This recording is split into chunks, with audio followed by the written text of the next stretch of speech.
देखिए किस तरीके से जाँच कराई है? देखिए, हम सब लोग जानते हैं कि मणिकर्णिका घाट जो है वो पौराणिक काल से ही वहाँ पे बड़ी संख्या में लोग जो है वो अंतिम संस्कार के लिए आते रहे हैं और आज भी लाखों की संख्या में वहाँ लोग आते हैं।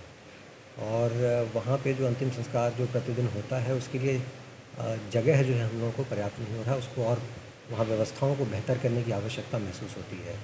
वहाँ साफ़-सफ़ाई की व्यवस्था करने में कठिनाई आती है। वहाँ अगर हम देखेंगे तो अगल-बगल के घरों में भी जो भस्म होता है वो भी पहुँच जाता है। उसके अतिरिक्त वहाँ जो लकड़ी रखने की जो व्यवस्था है उसमें सुधार करने की आवश्यकता प्रतीत होती है वहाँ पे। वहाँ बड़ी संख्या में लोग मुंडन संस्कार के लिए भी आते हैं, वो मुंडन संस्कार में भी वहाँ पे लोगों को थोड़ी कठिनाई होती है। तो इन सभी व्यवस्थाओं को सुदृढ़ तरीके से व्यवस्थित रूप से विकसित किया जा सके, इसी के लिए अभी वर्तमान में मणिकर्णिका घाट के पुनर्निर्माण के विकास कार्य चल रहा है और वो परियोजना पिछले 1 वर्ष से करीब जो है वहाँ निर्माणाधीन है। वर्तमान में जो हिस्सा कच्चा हिस्सा था, जो कॉरिडोर से सटा हुआ था, उस हिस्से पे कार्य जो है वो पाइलिंग का और घाट के सीढ़ियों का निर्माण चल रहा है।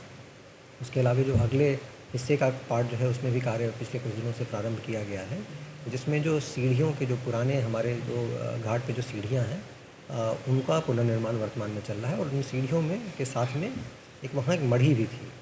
तो और ये सीढ़ियों पर और मढ़ी पे जो उनकी दीवारें हैं उसमें कुछ कलाकृतियाँ थीं जो जो भी पुनर्निर्माण कार्य है उसमें प्रभावित हुआ है। मैं आपके माध्यम से सबको बताना चाहूँगा कि जो वहाँ कलाकृतियाँ हैं, जो वहाँ कुछ मूर्तियाँ जो दीवार में लगी हुई थी, उन सभी को संरक्षित करके संस्कृति विभाग द्वारा अभी रखा गया है और जो ये पुनर्निर्माण का कार्य चल रहा है इसमें दोबारा से उनको उसी के रूप में जो है पुनर्स्थापित किया जाएगा। जो जो मणिकर्णिका घाट पे मुख्य मंदिर है, वो मसाननाथ भगवान का मंदिर हो या तारकेश्वर महादेव का मंदिर हो, इन सभी मंदिरों को यथावत जैसे अभी है उसी रूप में रखा जाएगा और उनका पूरी तरीके से संरक्षित रूप में जो है उनका संरक्षण किया जाएगा। और ये जो पूरी जो परियोजना है ये इसीलिए है ताकि वहाँ जो लाखों की संख्या में लोग प्रतिवर्ष आते हैं, उन सभी लोगों के लिए जो है वो वहाँ पे व्यवस्थाएँ जो हैं वो व्यवस्थित हो पाएँ। सर, ये मणिकर्णिका घाट बनने के बाद किस तरीके से क्या लुक रहेगा? कौन-कौन सी सुविधाएँ वहाँ पर लोगों को मिलेगी? क्योंकि आमतौर पे ये देखने को मिलता है कि एक डेड बॉडी आती है तो दूसरे के लिए वहाँ पर बहुत जी। कम जगह मिलती है। आमतौर पे कभी-कभी तो इतनी परेशानी होती है कि लड़ाई झगड़े की नौबत आ जाती है, लकड़ी गाँव का एक अपना अलग रूट है।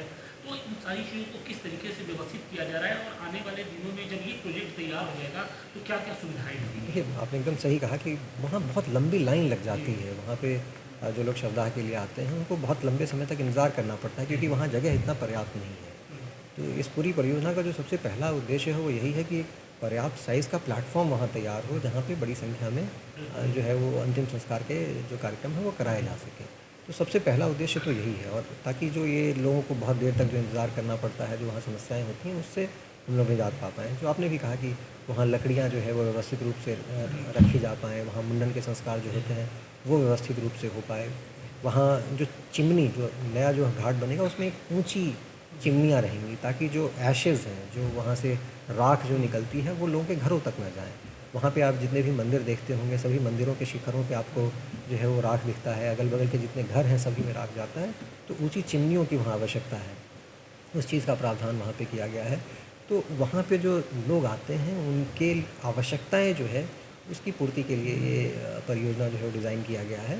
और वहाँ जो हमारी विरासत है, वहाँ जो हमारे पौराणिक स्थल हैं, वहाँ जो हमारे मंदिर हैं, पौराणिक मंदिर हैं, उन सबको यथावत रूप में ही संरक्षित किया जाना इस परियोजना में।